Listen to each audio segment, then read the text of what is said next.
अस्सलाम वालेकुम। मैं homeopathic doctor Iram Bhatt, vice chairperson COH Pakistan. आज का जो हमारा टॉपिक है वो हमारी होम्योपैथिक मेडिसिन चीमाफिला है। आज मैं आपको इस दवा के क्लिनिकल यूजेस बताऊंगी कि क्लिनिकली इस दवा को हम कहाँ इस्तेमाल करते हैं। ये दवा मदर टिंचर में भी इस्तेमाल होती है, पोटेंसीज में भी इस्तेमाल होती है, लेकिन क्लिनिकली ज़्यादातर इस दवा का इस्तेमाल मदर टिंचर में किया जाता है और मैं आगे चलकर आपको बताऊंगी कि कहाँ हम इसको मदर टिंचर में ज़्यादा इस्तेमाल करते हैं। इस दवा का ख़ास असर जो है हमारे गुर्दों के ऊपर, मसाने के ऊपर, प्रोस्टेट ग्लैंड के ऊपर जो मर्दों में पाया जाता है, लिम्फेटिक ग्लैंड्स के ऊपर, आंतों के गदूदों के ऊपर, जिगर के ऊपर और ख़ास तौर पर फीमेल की ब्रेस्ट के ऊपर पाया जाता है।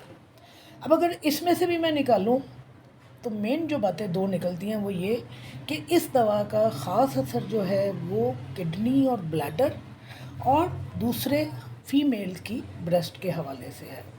इस दवा की जो ख़ास वजह शहरत है वो फीमेल के ब्रेस्ट के हवाले से है। फीमेल के ब्रेस्ट अगर एट्रोफी का शिकार हो रहे हों, फीमेल के ब्रेस्ट जो हैं डेवलप ना कर रहे हों, फीमेल के ब्रेस्ट जो हैं बहुत एनलार्ज हों और उन्हें शेप में लाना हो, तो दोनों सूरतों में, एट्रोफी की सूरत में, छोटे ब्रेस्ट की सूरत में, ब्रेस्ट बहुत एनलार्ज हैं, उस सूरत में इस दवा का इस्तेमाल किया जाता है। और क्लिनिकली इस दवा की वजह शहरत भी ख़वातीन के ब्रेस्ट के हवाले से है कि ख़वातीन की ब्रेस्ट अगर डेवलप नहीं कर रही या बहुत बड़ी हैं तो इस दवा को मसाज के तौर पर इस्तेमाल किया जाता है। मुख्तलिफ़ दूसरी अद्विया के साथ किसी क्रीम में डालकर इस दवा की दवा तैयार की जाती है, फिर उस दवा से ब्रेस्ट को मसाज किया जाता है।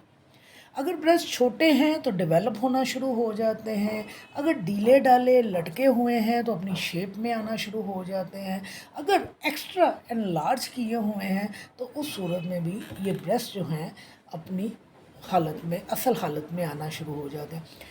तो यहाँ जब हम, अभी मैंने आपको कहा कि इसको मदर टिंचर में भी इस्तेमाल किया जाता है, तो फीमेल की ब्रेस्ट के हवाले से खसूसी तौर पर इस दवा को मदर टिंचर में इस्तेमाल किया जाता है। दूसरी, जिस तरह मैंने आपको कहा कि इसकी मेन जो वजह शहरत है वो गुर्दे और मसाने के हवाले से है। गुर्दों और मसाने के हवाले से जितनी भी तकलीफ़ पाई जाती हैं, जितने भी अवारिज़ हैं, वो इस दवा के दायरे में आते हैं। मैं आपको सीधा अवारिज़ बताती हूँ कि हम चीमाफिला को कहाँ इस्तेमाल करते हैं, गुर्दों की और मसाने की कौन सी ख़राबियाँ हैं जिसमें हम इस दवा को इस्तेमाल करते हैं।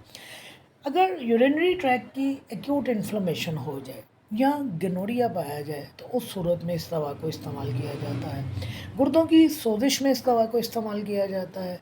छोटे बच्चों में अगर पेशाब दब जाए, सप्रेस्ड हो जाए, तो वहाँ इस दवा को इस्तेमाल किया जाता है। इस दवा का जो मरीज़ है उसका पेशाब जो है स्कैंटी होता है, बहुत कम होता है और रस्सी वाला लंबा पीपदार मवाद जो है वो तय नशीन होता है। यानी जब आप पेशाब को रखते हैं कुछ देर के लिए किसी बर्तन में या प्याले में, तो उस प्याले की तय, आप पेशाब की तय में आपको लंबा रस्सी वाला पीप मिला मवाद जो है वो नज़र आएगा।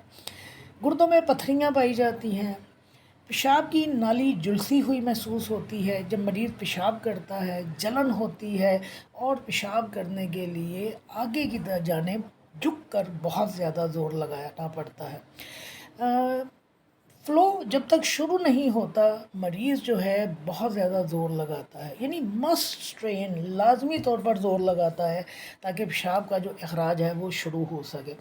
गुर्दों के मकाम पर मुसलसल जो है वो फड़फड़ाहट का एहसास पाया जाता है, मुसलसल दर्द का एहसास पाया जाता है। यूँ महसूस होता है कि जैसे वहाँ पर कोई चीज़ फ्लटर कर रही है, फड़फड़ा रही है।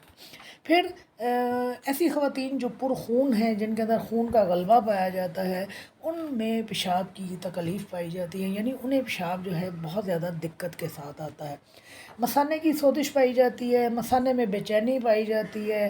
पेशेंट जो है जब बैठता है तो बहुत ज़्यादा तकलीफ़ में आ जाता है, जब चलता फिरता है तो अपने आप को बहुत بہتر محسوس کرتا ہے۔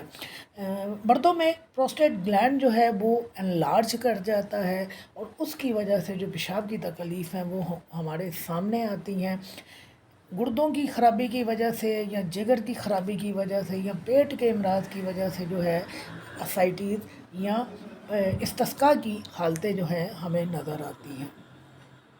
فیمیل کے حوالے سے جس طرح میں نے ابھی آپ کو بتایا کہ بریسٹ میں اس دوا کا سب سے زیادہ استعمال کیا جاتا ہے، لیکن اس کے علاوہ بھی کچھ علامات ہیں فیمیل کی بریسٹ کے حوالے سے جس میں اسے استعمال کیا جاتا ہے، یا دوسری علامات ہیں جیسے کہ لیکوریا اس دوا کے اندر پایا جاتا ہے، گنوریا اس دوا کے اندر پایا جاتا ہے۔ فیمیل کے بریسٹ بہت زیادہ انلارج ہوتے ہیں، صرف انلارج بھی ہوتے ہیں، اور اگر انلارج ہیں ان کے ساتھ ٹیومر بریسٹ کے اندر پایا جا رہا ہے تو بھی اس دوا کو استعمال کیا جاتا ہے۔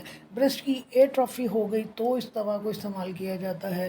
بریسٹ میں اگر بہت ہی پر درد قسم کا ٹیومر پایا جا رہا ہے تو وہاں اس دوا کو استعمال کیا جاتا ہے۔ یہ بریسٹ ٹیومر جو ہے شادی شدہ خواتین میں بھی پایا جاتا ہے اور نوجوان غیر شادی شدہ خواتین کے اندر بھی پایا جاتا ہے۔ شادی شدہ خواتین میں جو بچے کا دودھ جو ہے وہ سپریس کر جاتا ہے، یعنی دودھ نہیں بنتا ہے۔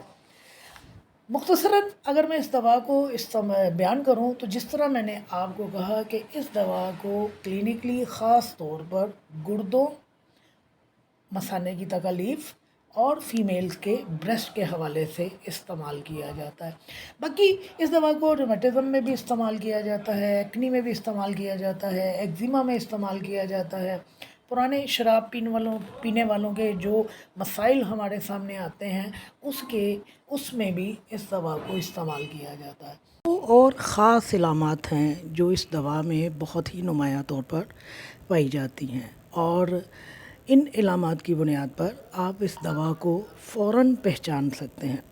ان میں سے ایک علامت تو یہ ہے کہ جب تک مریض ٹانگیں چوڑی کر اور جسم کو آگے کی جانب جھکا کر کھڑا نہ ہو اس وقت تک پیشاب نہیں کر سکتا۔ یعنی پیشاب کرتے وقت اس کو اتنی تکلیف ہوتی ہے، پیشاب اتنی مشکل سے خارج ہوتا ہے کہ اپنی ٹانگوں کو کھولتا ہے، جسم کو آگے کی جانب جھکاتا ہے اور کھڑی حالت میں پیشاب کرنے کی کوشش کرتا ہے۔ تو یہ اس کا بہت ہی نمایاں کریکٹرسٹک سمٹم ہے۔ جہاں کہیں آپ کو یہ سمٹم ملتا ہے وہاں آپ آنکھیں بند کر چیما فیلا کا انتخاب کر سکتے ہیں۔ دوسرا جو اس میں ایک خاص کریکٹرسٹک پایا جاتا ہے وہ سیمن کے حوالے سے ہے، پیرینیم کے حوالے سے ہے، یعنی ہمارا وہ حصہ جو ہماری مقد اور ہماری شرمگاہ کے درمیان آتا ہے اسے سیمن کہتے ہیں۔ اس حصے میں اتنی زیادہ سویلنگ پائی جاتی ہے، سوجن اتنی زیادہ ہوتی ہے کہ جب مریض بیٹھتا ہے تو اسے یوں محسوس ہوتا ہے کہ جیسے کسی گیند کے اوپر بیٹھا ہے، جیسے کوئی گیند ہے جو اس کے ساتھ پریس کر رہا ہے۔